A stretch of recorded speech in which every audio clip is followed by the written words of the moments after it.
الرحمن الرحیم۔ السلام علیکم۔ خبرنامے میں شامل کرتے ہیں آج کی ایک اہم خبر۔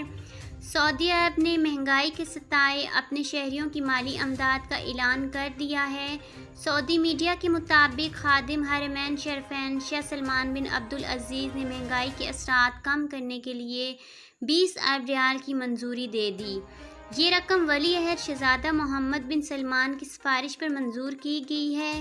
سعودی میڈیا کا کہنا ہے کہ رقم کا نصف حصہ سوشل انشورنس اور سٹیزن اکاؤنٹ پروگرام میں جائے گا، جبکہ 2 ارب ریال 2022 کے دوران سماجی کفالت کے مستحقین میں تقسیم کیے جائیں گے۔ سعودی میڈیا کے مطابق سماجی کفالت کے مستحقین کو یہ انعام صرف ایک بار دی جائے گی۔